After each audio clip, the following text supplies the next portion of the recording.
Bruce Lee heard, "Your power is only in Hollywood," from a 300-pound boxer. 5 seconds later.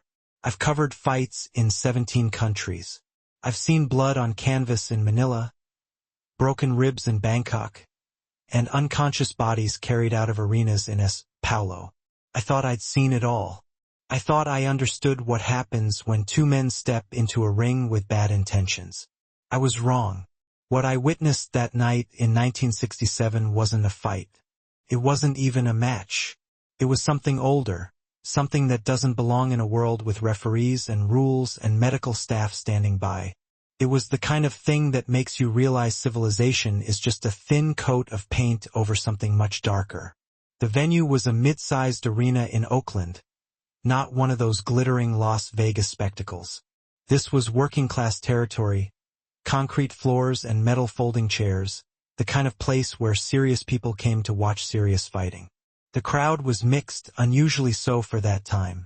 Chinese families sat alongside white dock workers. Black students from the university filled a whole section near the back. Everyone had heard the rumors. Everyone wanted to see if they were true. Bruce Lee was already known in certain circles. Not famous, not yet, but known. The martial arts community whispered his name with a particular kind of respect. I'd seen him demonstrate once, 2 years earlier, at a tournament in Long Beach. What struck me then wasn't the speed, though that was remarkable. It was the precision. Every movement had purpose. Nothing wasted. Nothing decorative. He moved like someone who understood that fighting wasn't performance. It was problem-solving with your body. But demonstrations are one thing. A ring is another. His opponent that night was a boxer named Tommy Stevenson. 6 feet 2 inches, maybe 210 pounds, with the kind of build that made photographers happy and opponents nervous. He'd compiled a decent record fighting out of a gym in Sacramento. 15 wins, 3 losses. Most of them by knockout. He had heavy hands and the confidence that comes from knowing you can end a fight with a single, clean shot. The promotional material billed it as East meets West. That kind of lazy framing was common then. Sold tickets. What the promoters didn't advertise was that Stevenson had been vocal, very vocal, about his opinions on martial arts. He told anyone who would listen that all the kata and forms and philosophical talk was just dancing. He said real fighting happened with fists, Western style, and everything else was for movies. Some of his quotes had made it into the local papers. I'd read them. They had an edge that went beyond sport. There was contempt in them, the kind that makes you wonder what's really being said. I arrived 3 hours before the fight. The arena was already filling. I found my spot ringside, close enough to hear the impact of leather on skin. Close enough to see the micro-expressions that television cameras miss. I had my notebook, my pen, my tape recorder, standard equipment. I thought I was there to document a sporting event. The undercard fights were competent but forgettable. A couple of local kids trading jabs, a middleweight bout that went to decision. The usual rhythm of these things. The crowd was polite but distracted. Everyone was waiting. When Bruce Lee entered, the temperature in the room changed. He wore simple black pants and a fitted top. No robe. No showmanship. He walked to the ring like he was walking to work. His face was composed but not blank. There was alertness in his eyes, the kind you see in people who are always reading their environment, always calculating. Stevenson came out differently. He had a whole entrance. Music and lights, a silk robe with his name embroidered on the back. He played to the crowd, raising his gloved fists, grinning. When he climbed through the ropes, he took his time, making sure everyone got a good look at the size difference. He had at least 4 inches and 30 pounds on Lee. He wanted you to notice. The referee called them to the center for instructions. Standard procedure. Touch gloves. Return to corners. Wait for the bell. I'd seen it 1,000 times. But as they stood there, I noticed Stevenson wasn't looking at Lee. He was looking past him, scanning the crowd, still performing. Then, he did something I didn't immediately understand.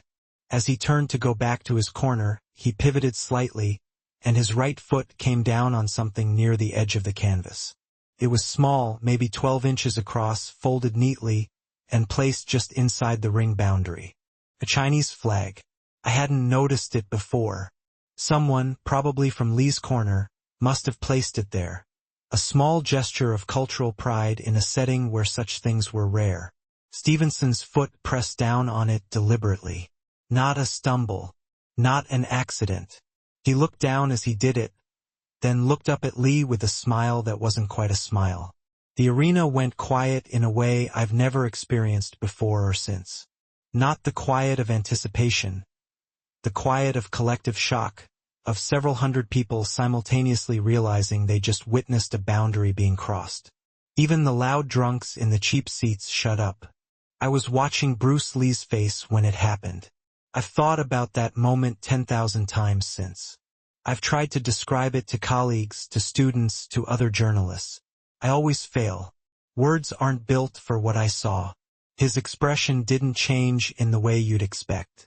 There was no anger flash, no grimace, no clenching of the jaw. Instead, something went still, deeply, profoundly still. His eyes, which had been alert and measuring, became something else. Fixed, absolute, like a switch had been thrown somewhere behind them and a different system had come online. I'd heard the phrase before in translated martial arts texts, in conversations with old masters who'd seen combat in China, in Japan, in Korea. Killing intent. Satsui in Japanese. The presence of the will to end a life made manifest in the body. Readable to anyone with eyes. I'd always thought it was metaphor, poetic exaggeration. It wasn't. The referee was still talking, still going through his standard speech about low blows and back-of-head shots, but nobody was listening. Stevenson had returned to his corner, his grin wider now, feeding off the crowd's reaction. His trainer was saying something to him, probably telling him to forget the theatrics and focus on the fight. Bruce Lee hadn't moved. He stood in the center of the ring, exactly where the referee had left him, staring at the spot where the flag lay crumpled under the impression of Stevenson's boot. The referee touched his shoulder, trying to guide him back to his corner. Lee didn't respond. For 3, maybe 4 seconds, he was completely unreachable, locked inside whatever calculation or reckoning was taking place in his mind. When he finally moved, it was with the same controlled precision as before. He walked to his corner. He let his trainer check his gloves. He rolled his shoulders once, twice, but the stillness was still there underneath everything, coiled and waiting. I looked around the arena. The crowd had started murmuring again, but it was different now. Nervous. People were shifting in their seats, leaning toward their neighbors, whispering questions that had no good answers. The fight hadn't even started yet, and already the night had taken on a quality none of us could name. The ring announcer was doing his job, booming voice echoing through the space, introducing the fighters, listing their records, building false drama. But the real drama was already happening in the silence between the words. In the space between two men who were about to collide for reasons that had nothing to do with sport. I checked my tape recorder. It was running. I had no idea what I was about to witness, but I knew with absolute certainty that I needed to capture every second of it. The bell was about to ring, and Bruce Lee was still staring at Tommy Stevenson with eyes that had stopped being human and become something else entirely. The bell rang with a sound that seemed too thin for what it was supposed to signify. In a normal fight, that sound releases tension, triggers movement, starts the dance of testing and measuring that experienced fighters do in the first round. This wasn't a normal fight. Bruce Lee came out of his corner with a speed that made the ring girl flinch as she was still leaving the canvas. Not rushing, not wild, but moving with such immediate purpose that the distance between him and Stevenson collapsed before Stevenson's guard was fully up. I'd seen fast fighters before. Sugar Ray Robinson, Muhammad Ali in his prime. Men who could make you miss and make you pay. This was different. Lee crossed the ring like he was simply deciding to be in a different location, and his body obeyed instantly. Stevenson got his hands up just in time. A boxer's reflex. Elbows tucked, gloves protecting his face. Lee didn't throw a punch. He stopped just outside Stevenson's range. Completely still again. That same terrible stillness from before. Watching. Reading. His eyes moved across Stevenson's body like he was taking inventory of vulnerable points, cataloging them, prioritizing them. Stevenson jabbed. A good jab, technically sound, the kind that had probably scored points in a dozen fights. Lee's head wasn't there when the glove arrived. He'd moved maybe 3 inches. A micro-adjustment that made Stevenson's fist pass through empty air. No wasted motion. No dramatic weaving. Just absolute efficiency. Stevenson jabbed again, then followed with a right cross, putting his weight into it. Lee slipped both punches with the same minimal movement, his feet barely shifting, and then I saw something that made me stop writing mid-sentence in my notebook. Lee's hands were at his sides. Not up in a guard, not chambered for a strike. Just hanging loose, open, relaxed. He was giving Stevenson a completely unprotected target, and somehow Stevenson couldn't hit it. The crowd was making noise now, but it was confused noise. Uncertain energy. People didn't know how to read what they were seeing. Stevenson was the aggressor, throwing punches, moving forward. By conventional scoring, he should have been winning. But everyone in that arena could feel that something was wrong with that interpretation. Stevenson threw a combination, 3 punches in quick succession, and for the first time he connected. A glancing shot to Lee's shoulder. It should have been meaningless. A punch that barely landed. But Stevenson's whole face changed when his glove made contact. I was close enough to see it. Recognition. Fear. It was like hitting a steel post wrapped in skin. No give. No absorption. Just density. Lee still hadn't thrown a strike. 30 seconds had passed, maybe 40. In boxing, in any combat sport I'd covered, this would be the moment where the commentators would be questioning the fighter's strategy. Wondering why he wasn't engaging. But Lee was engaging, just not in any way the sport recognized. He was breaking Stevenson psychologically. Every punch Stevenson threw and missed. Every attack that hit nothing but air. Every moment Lee stood there with that fixed stare and those open hands. It accumulated. Pressure. Doubt. The creeping understanding that nothing Stevenson had trained for was going to work tonight. Stevenson backed up for the first time. A small step, just creating distance, resetting. Lee followed, matching the distance exactly, maintaining the same gap. Stevenson circled left. Lee mirrored him. Stevenson feinted a jab. Lee didn't react to the feint. He only moved when the real punch came, which meant he could read Stevenson's intentions before they manifested in action. I'd interviewed enough fighters to know what was happening in Stevenson's head right then. He was recalculating. All his preparation, all his confidence in his size and power and professional record. It was being systematically dismantled by a man who hadn't even hit him yet. The first minute of the round ended. In a 3-minute round, that's just the beginning. The feeling out phase. But I could see Stevenson's trainer screaming instructions from the corner. Wild gestures. Pointing at Lee. Pointing at Stevenson's gloves. The message was clear. Stop dancing around and hit him. Stevenson tried. He really tried. He planted his feet and threw an overhand right with everything he had. The kind of punch that ends fights in highlight reels. Lee moved inside it, so close to Stevenson that the punch passed over his shoulder, and for half a second they were face to face, inches apart. I heard what Lee said. I was that close. 3 words. Quiet enough that maybe only Stevenson and I heard them. You chose this. Then Lee was gone, back to his distance. Hands still down. Still watching with those fixed eyes. Stevenson threw everything after that. Hooks, uppercuts, combinations, wild swings powered by frustration and growing panic. The crowd was roaring now, sensing blood, even though no blood had been drawn. Lee made Stevenson miss every significant shot. A few glancing blows landed, Enough that the referee wouldn't stop it for non-engagement, but nothing that mattered. And then, with maybe 30 seconds left in the first round, Lee stopped moving away. Stevenson threw a jab.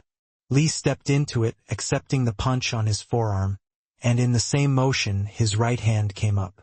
Not fast in the way people think of speed, not a blur, but inevitable, precise. His palm strike hit Stevenson square in the sternum. The sound was wrong. Flesh hitting flesh shouldn't sound like that. It was a thud, deep and percussive, the kind of impact you feel in your own chest even when you're just watching. Stevenson's forward motion stopped instantly. Completely. He didn't stumble backward or bend over or show any of the normal reactions to a body shot. He just stopped, frozen mid-step, his face going pale under the ring lights. The referee was watching closely, hands ready to intervene, but Stevenson was still standing, still technically in the fight. His mouth was open, trying to draw breath that wasn't coming easily. Lee had stepped back to his distance. Hands down again. Watching. I'd covered bare-knuckle fights in places where rules were suggestions. I've seen men hit with pool cues, chair legs, fists wrapped in chain. I'd never seen a single strike change the atmosphere of a room the way that palm strike did. Because now everyone knew. Stevenson knew. His corner knew. The referee knew. The drunk guys in the cheap seats knew. Bruce Lee had been holding back. Everything before that moment had been testing, measuring, proving a point. That single strike was just a demonstration, a tiny glimpse of what would happen if he chose to actually fight. The round bell rang. Stevenson walked to his corner, but his walk was different. Mechanical. His trainer grabbed him, sat him down, started yelling instructions, waving smelling salts, trying to bring him back from wherever that palm strike had sent his consciousness. Bruce Lee sat in his corner and didn't look at his trainer. He was staring across the ring at Stevenson with the same expression as before. Nothing had changed in his eyes. The killing intent was still there, patient and absolute. I looked down at my notebook. I'd stopped writing coherent sentences, just fragments. Not boxing. Not sparring. Something else. Crowd knows. Stevenson broken. The 1-minute rest period felt like it lasted an hour. I watched Stevenson's chest heaving.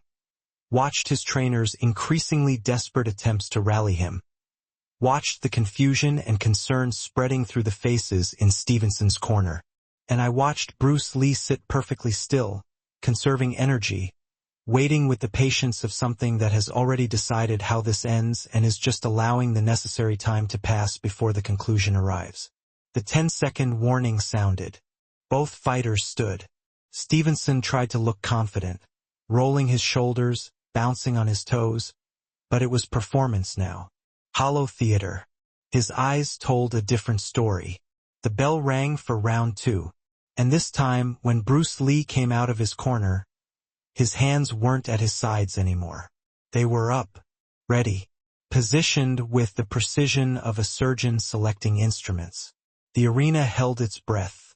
Stevenson came out cautious this time, guard tight, moving laterally instead of forward. His trainer had probably told him to box, to use his reach to keep Lee at the end of his jab and pile up points. Sound strategy against most opponents. Textbook, even. Lee walked straight at him. Not aggressive, not rushing. Just walking forward with absolute commitment to the direction. Like a man crossing a street who knows the cars will stop. Stevenson circled right, trying to maintain distance. Lee adjusted his angle, cutting off the ring with the kind of spatial awareness that takes most fighters years to develop. Every step Stevenson took to create space, Lee took away with better positioning. It was only then, watching Lee methodically compress Stevenson's operating room, that I understood something I should have seen earlier. This wasn't a fight between a martial artist and a boxer. This was a fight between someone who understood violence as geometry and someone who only understood it as athletics. Stevenson threw a jab to stop Lee's advance. Lee's left hand came up, not to block, but to redirect, palm meeting Stevenson's glove and guiding it past his head with minimal effort. No wasted energy. Just precise vector adjustment. And in that microsecond, while Stevenson's jab was extended and his right hand was still chambered, Lee struck. A straight punch, right hand directly down the center line. It hit Stevenson's face before his jab had fully retracted. The speed wasn't superhuman. It was predictive. Lee had known where Stevenson's guard would be and had threaded the gap that didn't exist yet, but would exist by the time his fist arrived. Stevenson's head snapped back. Not dramatically, not like in the movies. Just a sharp, precise movement that told everyone who understood fighting that the punch had landed clean and hard. A thin line of blood appeared at the corner of Stevenson's mouth. The crowd erupted. That first real damage, that first visible mark. It gave them permission to release the tension that had been building. But I wasn't watching the crowd. I was watching Bruce Lee's face. And what I saw there was more frightening than any expression of rage could have been. Nothing had changed. No satisfaction. No excitement. No increase in aggression. The same fixed stare. The same terrible stillness beneath the movement. He'd hurt Stevenson and registered the information the way you might notice a gauge reading in an experiment. Data point received. Hypothesis confirmed. Proceeding to next phase. Stevenson tried to clinch. A boxer's instinct when hurt. Get close. Tie up the arms. By time for the head to clear. Lee didn't let him. The moment Stevenson reached for him, Lee's hands were there. Not grabbing, but striking. Short punches to the ribs. Elbows to the solar plexus. Knees coming up when Stevenson bent forward from the body shots. The referee should have separated them. Should have called for a break in the clinch. But this wasn't a clinch in the way boxing defines it. Lee wasn't holding. He was working. And Stevenson was trying to survive the worst real estate decision he'd ever made. Getting close to someone who fought better at zero distance than most people fight at any distance. They separated, or rather, Lee allowed separation. Stepping back cleanly when Stevenson shoved desperately away. Stevenson was breathing hard now, his chest heaving, his guard lowered slightly from fatigue or pain or both. 40 seconds into the second round and he already looked like he'd been fighting for an hour. Lee's breathing was unchanged. Steady. Controlled. He'd thrown maybe 20 strikes in the last exchange and showed no sign of exertion. I glanced at the timekeeper. 2 minutes and 20 seconds left in the round. An eternity. Stevenson tried to reset, backing to the ropes, using the physical barrier to prevent Lee from circling behind him. Another mistake. Lee moved forward and to the left, angling Stevenson into the corner where the ropes met at 90 degrees and options disappeared. Stevenson realized too late what was happening. He tried to pivot out, but Lee was already there, cutting off the escape, and now Stevenson's back was to the turnbuckle with nowhere to go. What happened next lasted maybe 5 seconds but contained enough technical precision to fill a training manual. Lee's left hand snapped out. A finger jabbed toward Stevenson's eyes. Stevenson's hands came up reflexively to protect his face. Lee's right hand drove into the exposed ribs. A punch that made Stevenson's whole torso compress. Stevenson's guard dropped to protect his body. Lee's left hand struck his face. An open palm slap that wasn't about damage, but about disorientation, about scrambling Stevenson's ability to track incoming attacks. Stevenson tried to cover up completely, both gloves over his face in a defensive shell. Lee swept his lead leg, and suddenly Stevenson was off balance. His weight shifted, his structure compromised. The whole sequence was a conversation in violence. Lee asked questions with his strikes, and Stevenson's body gave answers. And Lee used those answers to ask the next question. There was no wasted movement, no repetition, no predictable pattern. Just constant adaptation. Constant problem solving. Constant pressure. The referee finally stepped in, pushing between them, giving Stevenson a standing 8 count. It was a mercy, technically within the rules, but also an acknowledgement that what was happening in that corner wasn't sporting competition anymore. Stevenson nodded when the referee asked if he could continue. He had to nod. His pride demanded it. But his eyes were different now. Glazed slightly, the brightness gone, replaced by the dull shine of someone reassessing fundamental assumptions about their own capabilities. The referee wiped Stevenson's gloves and waved them back together. Lee didn't rush in. He walked forward at the same measured pace as before. Patient. Inevitable. Stevenson tried a jab to establish some offense and presence in the fight. Lee slipped it and countered with a kick, low to Stevenson's lead leg, right above the knee. It wasn't a knockout technique. Wasn't flashy. It was systematic destruction of mobility.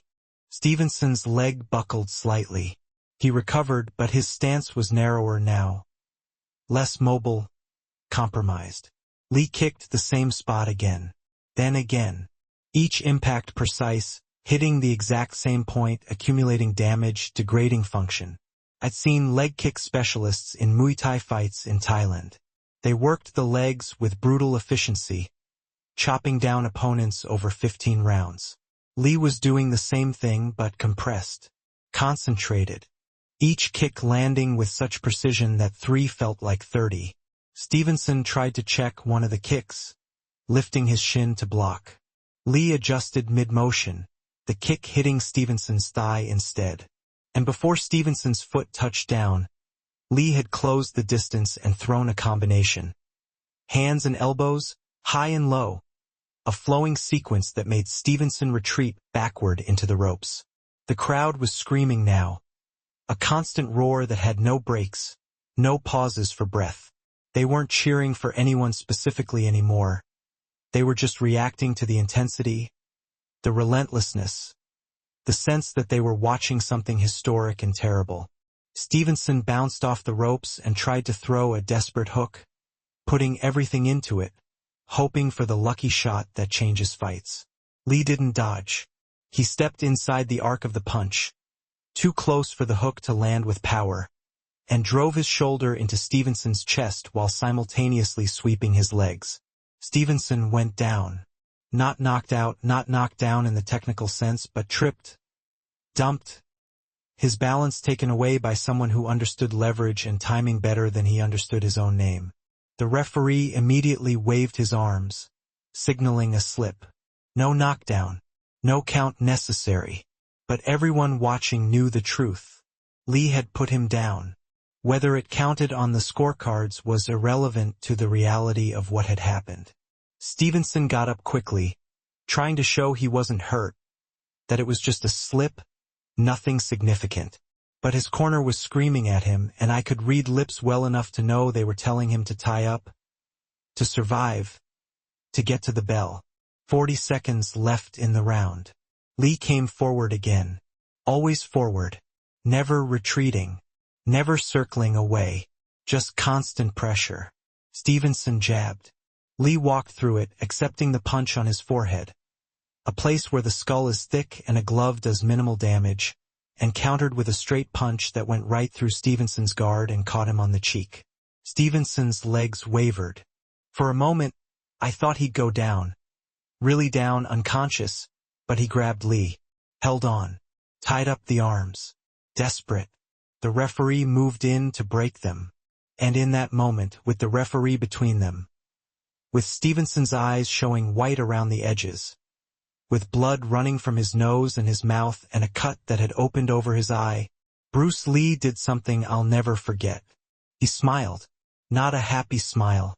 Not cruel either. Something else. Satisfaction maybe, but cold. Distant. The smile of someone who had proven a point and felt no need to drive it home further. The smile of someone who had shown mercy by not doing everything they could have done. The bell rang, ending the second round. Stevenson stumbled to his corner. His trainer grabbed him, sat him down hard, started working on the cuts, yelling at him, slapping his face to keep him focused. The cut man was frantically applying ice and an inswell, trying to control the swelling that was already distorting Stevenson's face. Bruce Lee walked to his corner, sat down calmly, took a sip of water, and looked across the ring with the same expression as before. The stillness was still there. The killing intent was still there. Patient. Waiting. And I realized, watching Stevenson's corner frantically trying to put him back together. Watching the doctor climb into the ring to examine the cuts. Watching Stevenson's eyes drift and refocus and drift again, that the fight might not make it to a third round. The doctor examined Stevenson's face under the harsh ring lights, tilting his head left and right, checking his eyes, asking questions I couldn't hear over the crowd noise. Stevenson answered, nodding, insisting he could continue. His trainer was saying something urgent in his ear, one hand gripping his shoulder. Then, the doctor stepped back and made a cutting motion with his hand. The referee called it technical stoppage. The fight was over. The crowd's roar turned confused, angry. Even. They'd paid to see a conclusion, not a mercy killing. But I understood. The doctor had seen what I'd seen. What everyone ringside had seen. One more round and Stevenson wouldn't just be hurt. He'd be damaged in ways that don't heal. Bruce Lee stood in his corner, still expressionless. No celebration. No raised arms. No victory lap. He bowed slightly, a gesture of respect to no one in particular, and left the ring the same way he'd entered it. Walking to work. Walking home. I watched Stevenson's team help him through the ropes, supporting his weight, guiding him down the steps. He'd come in as a professional boxer with a solid record and walked out as someone who'd learned that everything he knew about fighting was incomplete. The crumpled Chinese flag was still on the canvas where it had fallen. Someone from the ring crew picked it up, folded it carefully, and handed it to someone in Lee's departing group. I sat there for a long time after the arena emptied, staring at my notes, trying to find words for what I'd witnessed. I never did find them. Not really. Some things exist beyond language, beyond sport, beyond the neat categories we use to make sense of violence. That night I saw killing intent. Not metaphor, not exaggeration, the real thing, and I understood why Bruce Lee had spent his whole life learning to control it.